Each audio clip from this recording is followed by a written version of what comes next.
Welcome to the Deep Dive. We tackle those topics that are, well, complicated, often dense, and sometimes hiding right under our noses. Today, we're pulling back the curtain on an organization that's probably one of the most enduring sources of mystery and, frankly, suspicion around the globe, the Freemasons. It really is, isn't it? You've got this centuries-old idea on one side, this powerful secret group, plotting revolutions, maybe controlling world events. The shadowy cabal narrative. Exactly. But then the other side says, hang on, it's just a big fraternal organization, charity, networking, mutual support. Pretty benign, really. And navigating that clash, that's our mission today. We've gone through a lot of sources looking at their origins, their political side, those famous rituals, and importantly, the anti-Masonic movements that have followed them literally for centuries, right up to now. Yeah, and you can't really talk about Western history without bumping into them. I mean, our sources point to huge names right from the start of modern democracy. George Washington, Ben Franklin over in the U.S. Voltaire in Europe too, right? Absolutely. Influential thinkers. They were active members in these societies that were kind of incubators for modern science, democratic ideas during the Enlightenment. Okay, but before we get too deep into the history, we have to address the elephant in the room, or maybe the eye on the pyramid. That symbol on the back of the U.S. dollar bill, everyone thinks it's Masonic.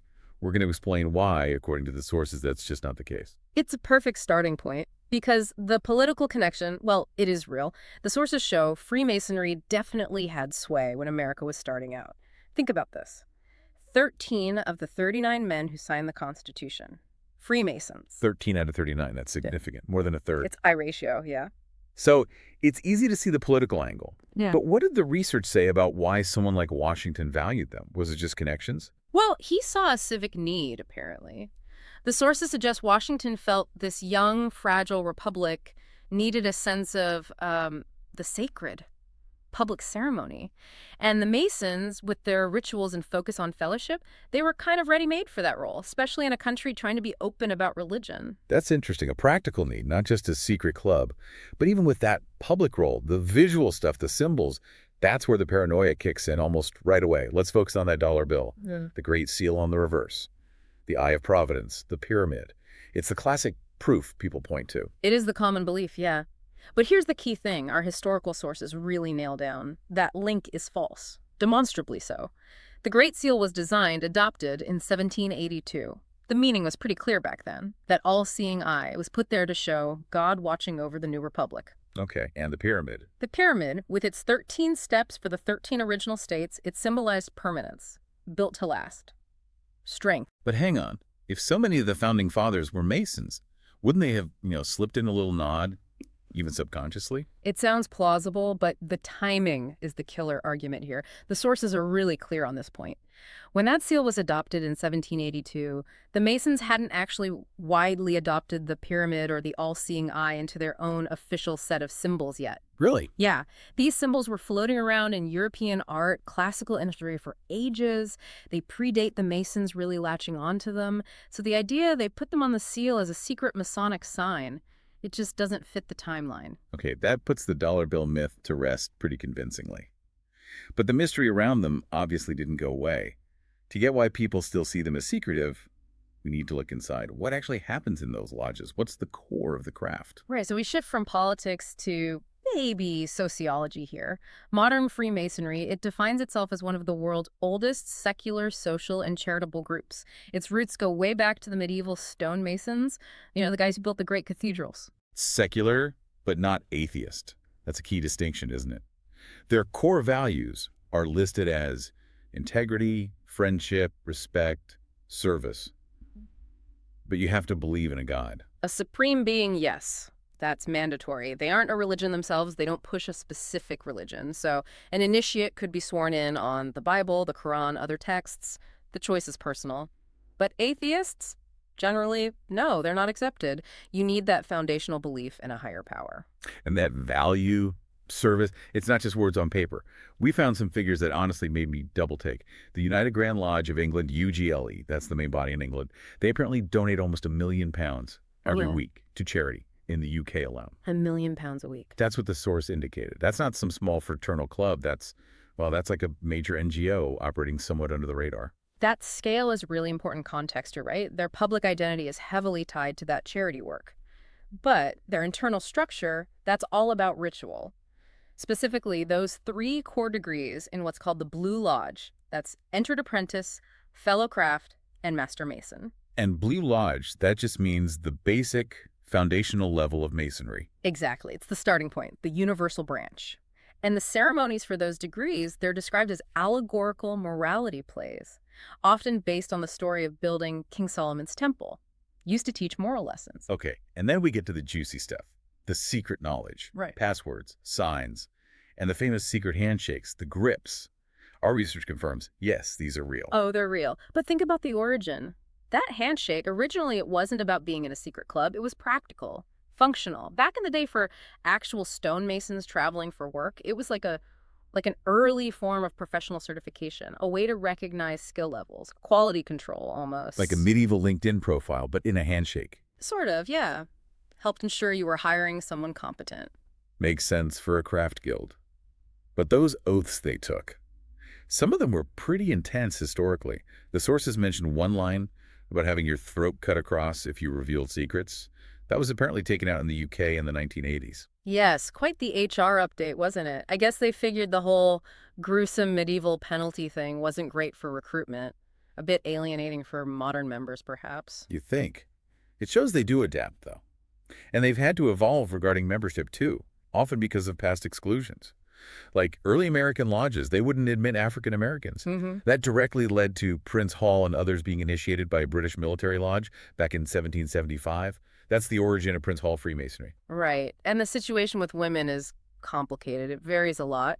In the Anglo-American tradition, it's generally still men only, though UGLE in England does recognize two women-only Masonic bodies, Which ones are those? the Order of Women Freemasons and the Honorable Fraternity of Ancient Freemasons. But if you look over at continental Europe, what's called liberal Freemasonry, especially in France going back to the 1890s, they've been much more open to women. Some lodges there accept both men and women. So, moving from the inside structure back out to the wider world, let's revisit that political influence idea. Back in the 18th century, these societies were influential.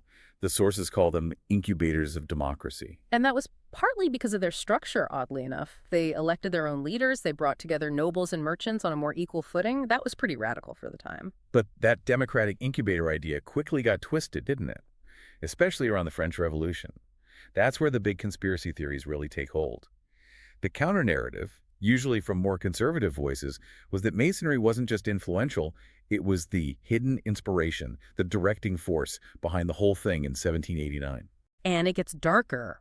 One source we looked at repeated this really startling claim that the actual vote to execute King Louis XVI was supposedly taken at a Masonic meeting, a Grande Loge Éclectique in Frankfurt, years earlier in 1784. Wow. Now, whether that's true or not is almost beside the point. It shows the power of the conspiracy narrative itself. Just believing they could do that is enough to shape history. And that kind of paranoia, it finds fertile ground even today, especially where you already have issues with corruption.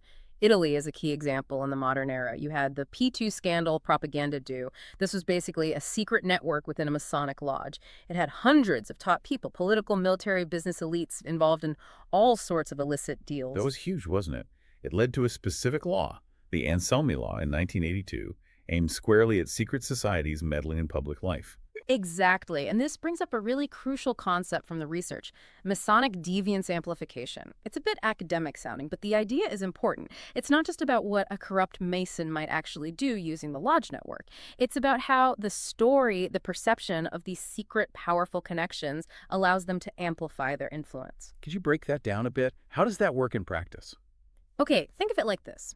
In these kinds of secretive or supposedly secret groups, the idea of power can be as strong or even stronger than the actual power. So a corrupt lawyer, let's call him Joe, like in one study from Calabria, Italy, he could hint at his Masonic ties, maybe even supposed mafia links, and that perception that he's connected, that he has this shadowy network behind him that boosts his ability to make deals, intimidate people, get things done. The rumor of his power, fed by the secrecy narrative, becomes a tool itself. Whether the official lodge is involved in his dirty dealings or not almost doesn't matter. It's a self-fulfilling prophecy of corruption fueled by the mystique. That idea that hidden influence corrupts, it fueled a huge political backlash in the U.S. much earlier. America's first major third party, the Anti-Masonic Party. It all kicked off in 1826 with the disappearance and probably murder of a guy named William Morgan in New York. Right, Morgan was about to publish an expose, Illustrations of Masonry. He vanished. And the public, especially non-Masons, immediately suspected a cover-up. Why? Because so many local officials were Masons, judges, prosecutors. One source said half the county officials where the abduction happened were members. People just assumed the Brotherhood was protecting its own, obstructing justice. And the Anti-Masonic Party wasn't just talk. It ran from about 1826 to 1843, and it actually got laws passed. Rhode Island made lodges hand over member lists and copies of their secret oaths every year. Whether those laws were always enforced is another question, but the political impact was undeniable. It shows how deep the suspicion ran. And this suspicion, historically, it's been weaponized by all sorts of regimes, hasn't it, across the political spectrum? Absolutely. Freemasons were targeted heavily by communist states, Mm. by Franco in Spain, and most chillingly, by Nazi Germany.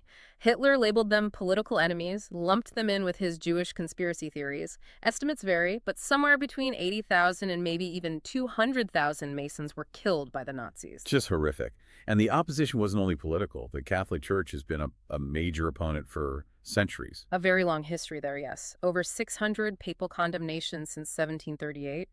The core objection seems to be that Masonry promotes a kind of naturalistic, deistic view of religion that clashes with Catholic doctrine. Even in modern times, that stigma persists. Yeah. In the UK, fairly recently, Masons in the justice system, judges, police had to declare their membership. That was from 1999 to 2009. Yeah, that policy eventually got dropped, though. A parliamentary inquiry looked into it and basically found no real evidence of Masons actually acting improperly because of their membership. So it seems like today, the organizations themselves are trying to push back against this baggage. We saw mentions of UGLE, the group in England, running public campaigns like Enough is Enough, holding open houses, Q&As, trying to be more transparent. Which brings us right back to where we started, doesn't it? That central paradox.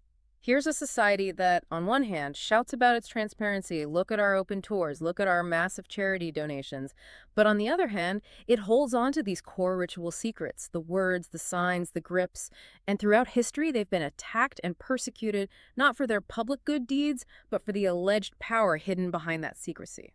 So we'll leave you with this thought to chew on. We live in an age obsessed with information where almost everything feels public, digitized. In that world, why does an organization that deliberately keeps a few things secret, even something as seemingly small as a handshake, still hold such incredible cultural power? Why does the idea of secrecy often seem to matter more than the reality of their declared openness? Something to think about regarding where power really lies.